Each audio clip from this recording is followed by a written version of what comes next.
welcome back. Or if you're joining me for the first time, g'day, glad to have you here. Now, if you are joining for the first time, that means that you've missed out on some really valuable information in videos 1 and 2. And I definitely recommend that you go and find those emails and check out those videos.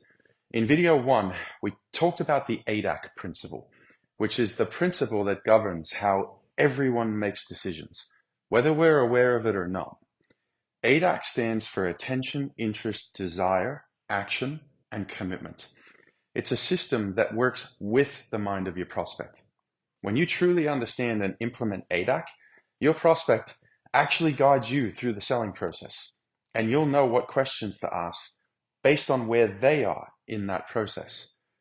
Now, understanding and using this system makes sales effortless because, again, you're working with the mind of your prospect, not against it. So you're not trying to convince or persuade them. Now then in video 2, we talked about the 4 steps to every sales call. Now those steps are build rapport, find out what they want, demonstrate you can deliver what they want, and ask for the next commitment. Now all of that may sound pretty simple, but if you've watched videos 1 and 2, you know that there's a lot of depth to each of those steps. Each step has a clear path to the next one, but also plenty of pitfalls to be aware of. Which brings us here to video 3, the last video in this series. And for this video, I want to talk with you about what I call the art of asking questions. But before I get into that, there's a particular myth that I'd like to bust wide open. And that myth is that in order to be good at sales, it's necessary for you to have the gift of the gab. Now, I used to think that this was true. I taught people for 10 years how to do this. Now, if you're selling a free or inexpensive product, then sure, it can be workable. And that's actually the problem. It works sometimes, so people think it's the way to go. Now, don't get me wrong, it's great to have an ability to be warm and sociable and be comfortable in a conversation with people from a variety of backgrounds. And the reality is that sales is 80% listening, not talking.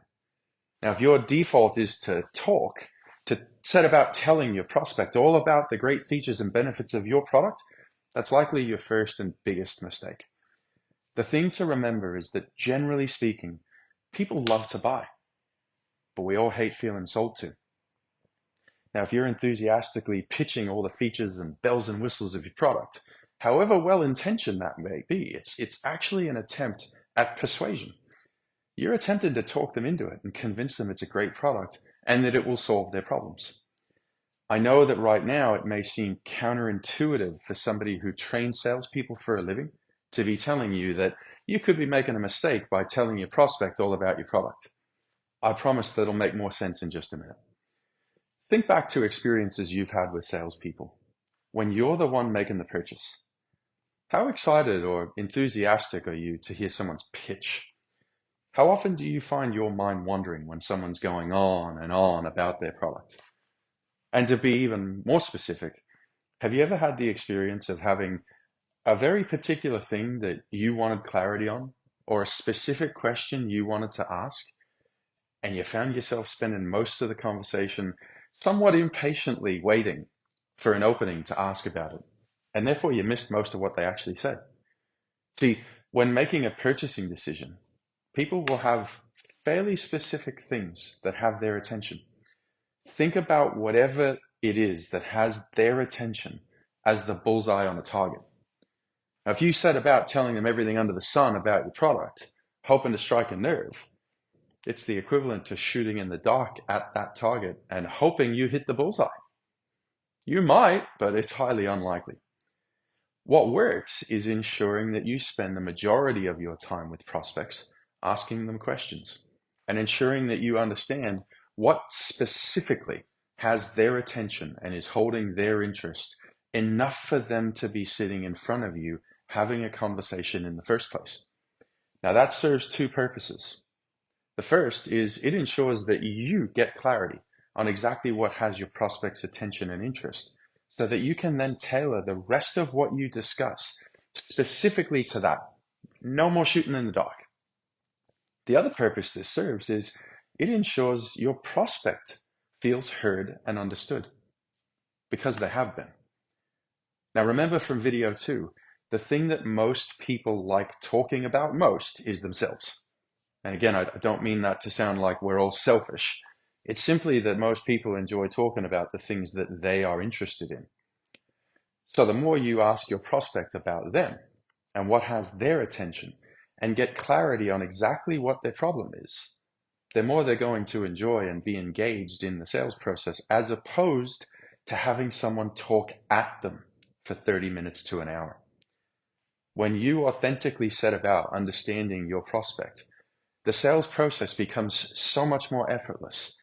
It's more conversational and builds a far better foundation for the whole relationship moving forward. Now, I do think it's important to note that not all questions are created equal. The questions you want to ask want to be open-ended questions and ones that are genuinely designed to understand your customer, not steer them in a particular direction. See, that's called a leading question. Those are questions that have an obvious or an expected answer that someone might feel foolish if they answer in any other way. As an example, if we as a sales training organization asked a prospect, so do you want to increase your sales? Even if that's not the thing that directly has their attention, most people are going to say yes to that. We know that, and they know that. It's a useless question. A more open-ended question would be, so what is it about sales and sales training that has grabbed your attention and is holding your interest right now? That sets us down the path of understanding where they're really at, what has their attention, and what is it that they want us to support them with. Now, we've had clients make the switch to running their sales process off this principle, and their sales increased immediately. Prospects felt heard, considered, and understood, and the whole sales process became effortless. We've had clients go from hating the sales part of running a business to looking forward to their sales calls and really thoroughly enjoying it. And it's not just that she enjoyed it. She closed more deals, increased her revenue, and got out of debt in a third of the time that she thought it would take.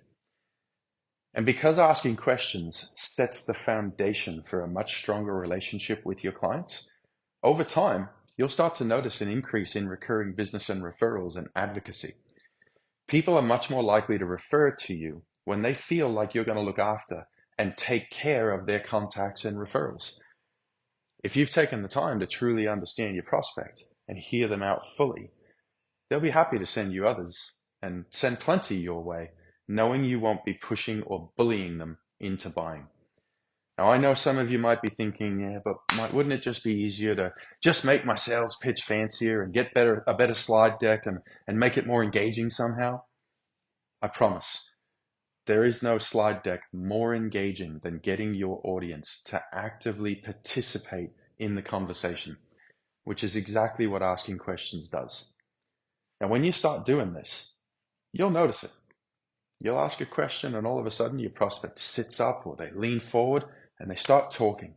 Their body language indicates that they're engaged, they're interested. What you've asked them about has their attention and is holding their interest. They have a desire. Now you ask questions and observe if they move into that desire and tell you about it. You follow the AIDAC principle until they're ready to close the deal. Now, the reality is that there's a lot of depth to this topic. We've honestly only scratched the surface when it comes to the importance of asking questions and what type of questions to ask. And even more generally, in terms of the systems, models, and principles that govern sales, we've only just got started. These were the more basic concepts that I could talk about easily and know that they would make a big difference straight away for anyone who implements them. Now, if you've read my book, Sales Scripts Are Dead, The Resistance Removal Selling System is Alive, then you know that there's a lot more to look at and understand on the topic of sales. And it can feel overwhelming. Not knowing what you're doing wrong and not actually understanding what you did right to get a sale, which then leaves you in the dark as to how do I replicate that consistently, or not knowing what principles you don't have clarity on, or where you're straying from the system that's costing yourself money without realizing it. If the topics I've covered so far have resonated with you, if it's made sense to you and you'd like to learn more, then simply click on the link in the email that you were sent to book in a free one-on-one, 1 hour call with myself or one of my team. This isn't going to be a sales pitch. It'll be an opportunity for us to understand you and what your struggles may be, and an opportunity for you to understand us and how we operate and figure out if you think like we can help, if it feels to you like we can help. Thanks again for giving me your time and attention today. I really appreciate it. I hope to hear from you soon.